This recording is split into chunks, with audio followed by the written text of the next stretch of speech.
নমস্কার। দশরূপে দশভুজার এক নতুন পর্ব নিয়ে আমি পাপিয়া চলে এসেছি তোমাদের সামনে। বন্ধুরা, আজকে আমি একটা রেসিপির পর্ব নিয়ে তোমাদের সামনে এসেছি। দেখো, গরম তো প্রচণ্ড পড়ে গেছে, আর আমরা জানি গরমে বাজার গেলে তো শুধু ঢ্যাঁড়স আর পটল ঝিঙে এই পাওয়া যায়। আর মানে তিনটে জিনিসই আমি জানি না তোমাদের কেমন লাগে, আমার একদমই পছন্দ নয়। কিন্তু এখন পুরো গরমকালটা এই চলবে, যে শীতের মতো খেয়ে শুয়ে বসে যে সুখ, সেটা এই সময় থাকে না। গরমের জন্য সব কিছুতেই বড্ড কষ্ট হয়, কিন্তু খেতে তো হবে। তো এই সমস্ত সবজিগুলো খেতে তো সত্যি ভালো লাগে না, আর একঘেয়েমি কত খাওয়া যায় বলো। সেই কারণে আমি আজকে একটা পটলের রেসিপি দেখাবো তোমাদের। এটা হচ্ছে দরবারি পটল। চলো দেখাচ্ছি, একটু নতুনত্ব, যাতে এটা খেতে ভালো লাগে, মুখে টেস্ট লাগে। এবং সত্যি কথা বলতে এই গরমে, শীতে যেমন অনেক পদ রান্না করতে ইচ্ছা করে, এই গরমে সত্যি ইচ্ছা করে না। তো একটা এমন পদ দেখাচ্ছি যেটা একটা পদ হলে মোটামুটি বাড়ির লোক ভাত খেয়ে নেবে। চলো দেখাই এর জন্য কি কি লাগছে। আচ্ছা, প্রথমে দেখো, পটল এখানে গোটা 9-10 পটল রয়েছে মাঝারি সাইজের। আর এইভাবে পটলগুলোকে হাফ হাফ করে কেটে নিয়েছি।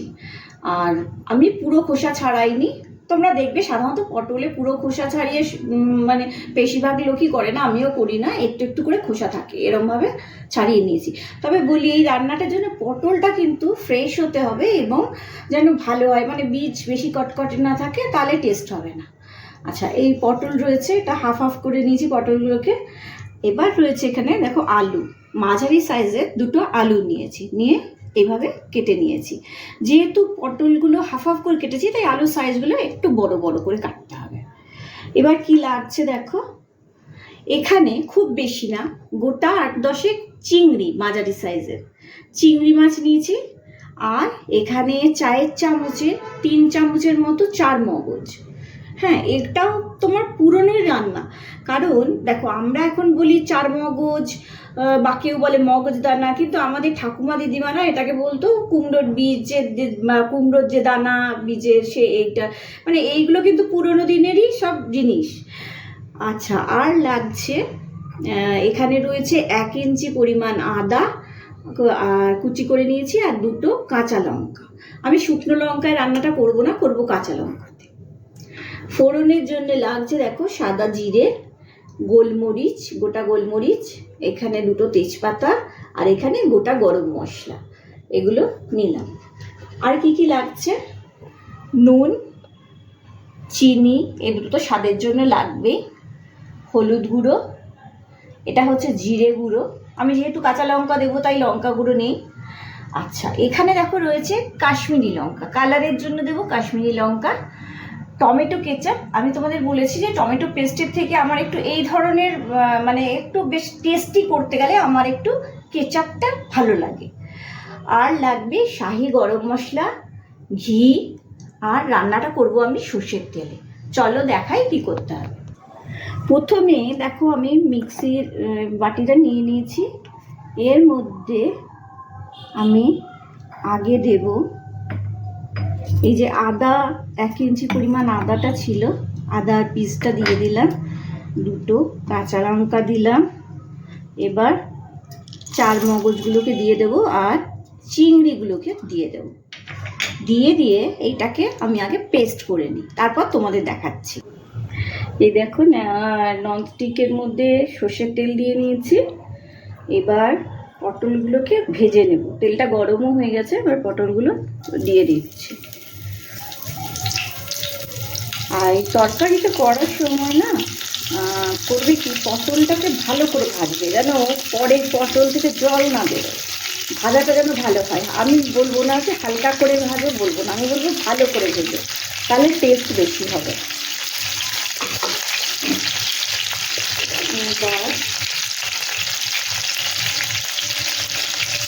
অল্প নুন, যাতে পটলের মধ্যে নুনটা ঢুকে যায় সেই জন্য, অল্প একটু হলুদ গুঁড়ো দিয়ে দেবো।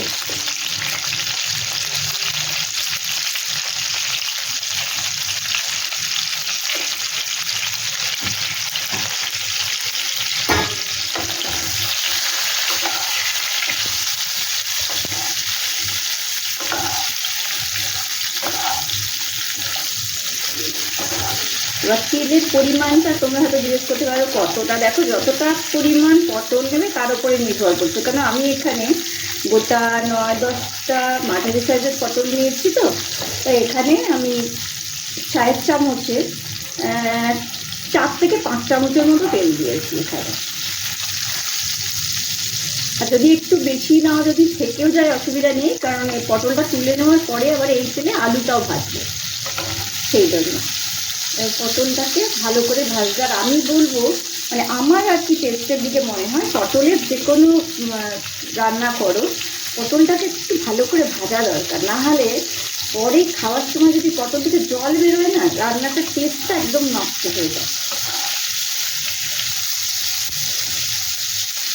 পটলটা একটু ভাজা হোক, তারপরে তোমাদের দেখাচ্ছি। দেখো পটলগুলো ভালো মতো ভাজা হয়ে গেছে, এবার এগুলোকে তুলে নিচ্ছি।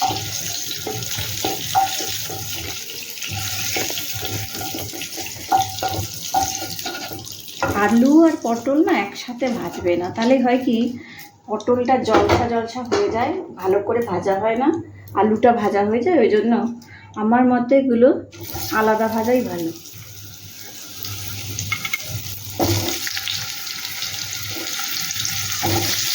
আলুগুলো দিয়ে দিলাম, আর একটু তেল দিতে হবে। তেল দিয়ে দিলাম। এবার এটাকে আলুর মধ্যে একটু হলুদ আর একটু নুন দিতে হবে।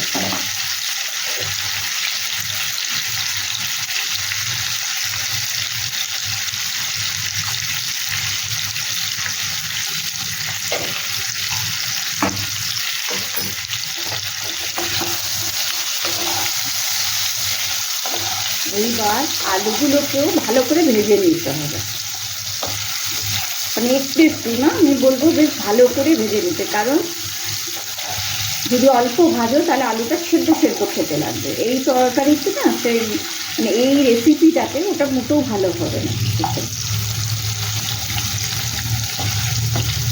আর একটা রেসিপি দিয়ে যদি বাজিমাত করতে চাও, তাহলে একটু এটাকে ডিপ করে করতে হবে, সেই জন্য আলুটাকে একটু ভালো করে ভাজা হতে দিতে হবে, যাতে একটু লাল লাল হয়ে যায়, তারপরে অন্য প্রিপারেশন। তো এটা একটু ভাজা হোক। দেখো আলুগুলো ভাজা হয়ে গেছে, এবার আমি পটলের সাথে আলুগুলোকে উঠিয়ে নেব।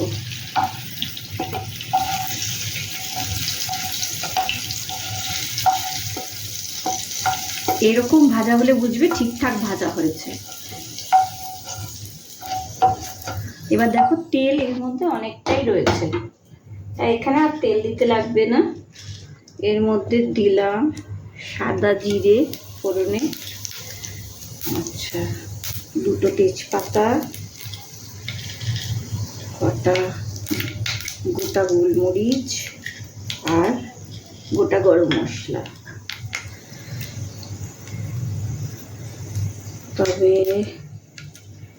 ক্যামেরা ধরে যে রয়েছে, অর্থাৎ আমার মেয়েকে বলছি একটু দূরে সরে দাঁড়া, কারণ ছিটকাতে থাকবে এগুলো দিয়ে দিলাম। এরপরে এই দেখো, এটা হচ্ছে চিংড়ি আর আদা, লঙ্কা আর চারমগজ, সেটা যে পেস্ট করেছিলাম এটা, সেটা এবার এইটা পেস্টটা দিয়ে দেবো।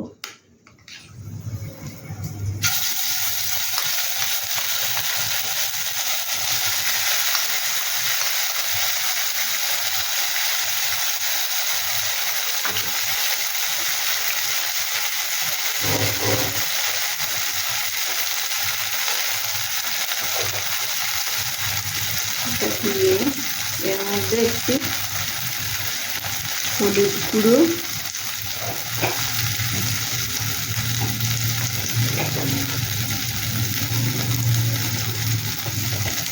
হাফ চামচ জিরে গুঁড়ো, আর অল্প একটু নুন, খুব বেশি দেবো না, কারণ পটল আর আলুতে অনেকটাই নুন দিয়েছি। এটা দিয়ে এবার এই মশলাটাকে কষাতে থাকবে।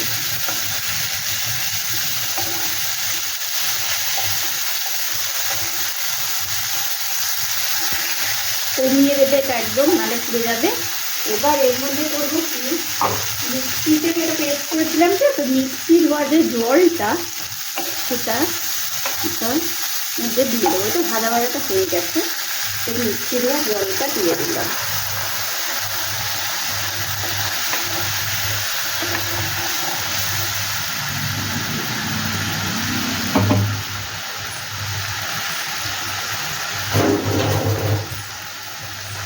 এরপরে এর মধ্যে একটু কাশ্মীরি লঙ্কা কালারের জন্য, কারণ আমি কাঁচা লঙ্কা দিয়েছি, এটা দিয়ে দেবো। আর একটু টমেটো কেচাপ,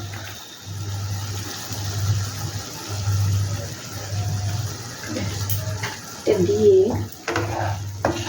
এটাকে একটু ভালো করে কষিয়ে নেব। মশলাটাকে ভালো করে কষাবো।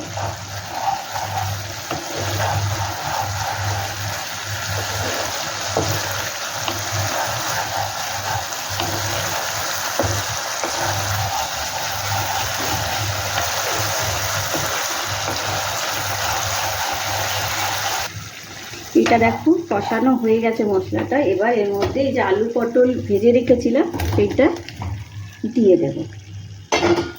এটা দিয়ে মশলাটার সাথে ভালো করে এটাকে মিশিয়ে নেব। মিশিয়ে এটাকে আর একটু 1-2 মিনিট কষবো, তারপরে এটা গরম জল দেব। গরম জল দিয়ে চাপা দিয়ে দেব।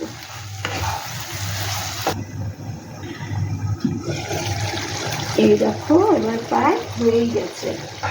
এবার আমি এতে অল্প মিষ্টি দেবো।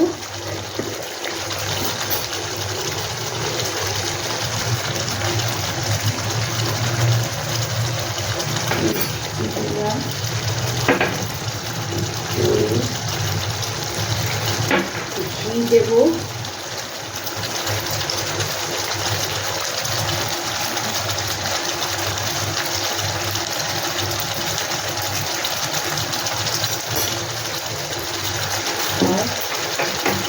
শাহি গরম মশলা এখানে দিয়ে দেবো লাস্টে।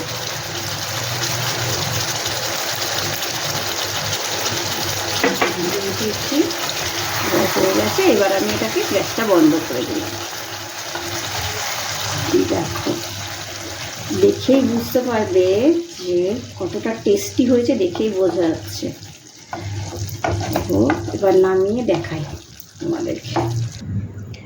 এই দেখো তৈরি হয়ে গেছে আমার দরবারি পটল। দেখেই বুঝতে পারছো যে, দেখেই বোঝা যাচ্ছে যে হেভি টেস্টি হয়েছে। আর এই রেসিপির আর একটা ব্যাপার হচ্ছে, এই রেসিপিটা যদি করো গরমে ঘামতে ঘামতে 4-5টা পদ করার দরকার নেই। এক রেসিপিতেই বাজিমাত। বাড়ির সবাই এটাতেই ভাত চেটে ফুটে খেয়ে নেবে। তাহলে বানিও সবাই মিলে এই রেসিপিটা। আর আমাকে লাইক দিও, মিষ্টি মিষ্টি কমেন্টস করো আমার জন্যে। আর নিজের বন্ধু বান্ধব চেনা জানা সবার মধ্যে রেসিপিটাকে ছড়িয়ে দিও। আর তাদের বলো আমার চ্যানেলটাকে যেন একটু সাবস্ক্রাইব করে। ভালো থেকো, সুস্থ থেকো, সাবধানে থেকো। প্রচণ্ড গরম পড়েছে, তাই প্রচুর পরিমাণে জল খাও। বেশিরভাগই মানে কাজ যখনই করবে একটু রেস্ট নিয়ে নিয়ে কাজ করো। ভালো থেকো।